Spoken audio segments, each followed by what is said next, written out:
사랑하는 성도 여러분, 반갑습니다. 오늘은 욥기 9장의 말씀을 가지고 함께 은혜를 나누고자 합니다. 오늘 본문에서 욥은 자기 상황을 빗대어 억울한 일을 당했음에도 불구하고 법정에 나가 그것에 호소할 수 없는 상황과도 같다고 토로하고 있습니다. 여기서 우리는 욥이 하나님에 대한 바른 지식을 갖고 있다는 사실에 먼저는 주목해야 합니다. 그러나 문제는 그 지식이 욥을 더 큰 절망으로 몰아가고 있다는 데 있습니다. 먼저 본문 1절에서 이 3절까지의 말씀을 보면 빌닷의 말을 들은 욥은 그의 말에 동의한다는 뜻을 밝힙니다. 하지만 이것을 곧이곧대로 받아들이고 인정했기 때문에 이렇게 표현한 것은 아닙니다. 욥은 사람이 하나님 앞에서 의로울 수 없다고 2절에서 밝히고 있는데 이는 자기가 죄인이라고 인정한다는 뜻보다는 자신이 아무리 억울해도 하나님과 법정에서 논쟁을 벌인다면 어떻게 하나님의 지혜와 능력을 이길 수 있겠느냐는 이 3절의 탄식임을 알 수 있습니다.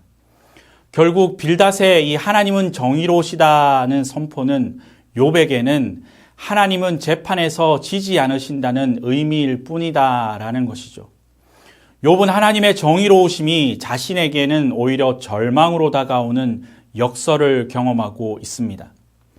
어쩌면 이 욥의 탄식은 우리가 살아가는 현실에서도 가끔 경험할 수 있습니다. 하나님은 살아계시고 나를 도와주시고 계시다고 믿고 있지만 그럼에도 내 눈앞에서는 전혀 다른 현실이 펼쳐질 때가 종종 있습니다.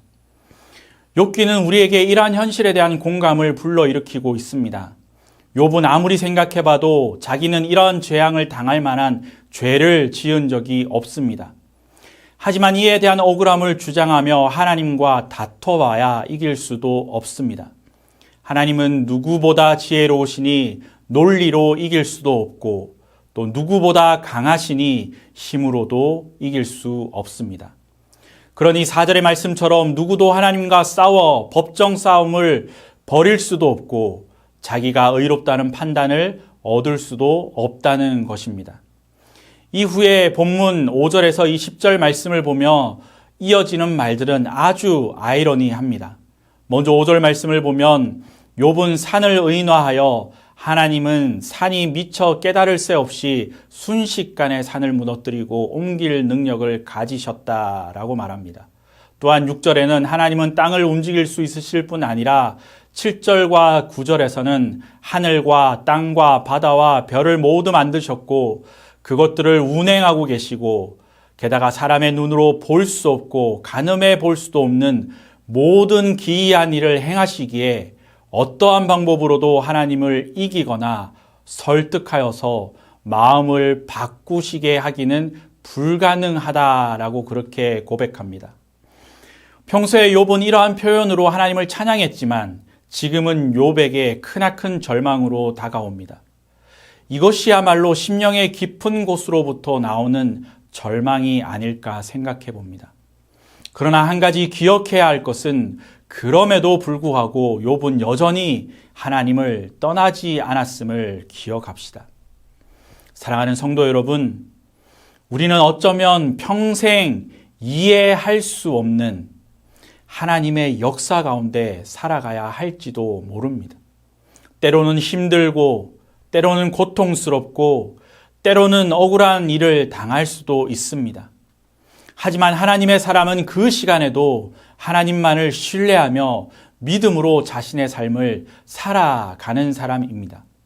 하나님만을 믿고 의지할 때에 오늘 이 하루도 여전히 승리하는 복된 삶을 살아가게 될 것입니다. 저와 여러분의 삶이 그러한 삶이 될 수 있기를 주님의 이름으로 축원합니다. 기도하겠습니다. 하나님 아버지, 감사합니다.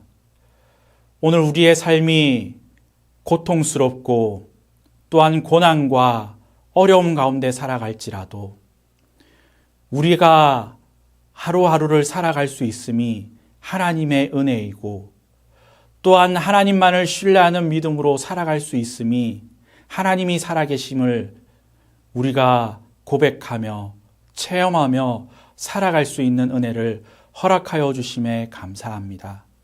우리의 삶이 온전히 하나님만을 신뢰하는 믿음으로 살아갈 수 있도록 우리를 붙들어 주시고 은혜 베풀어 주옵소서.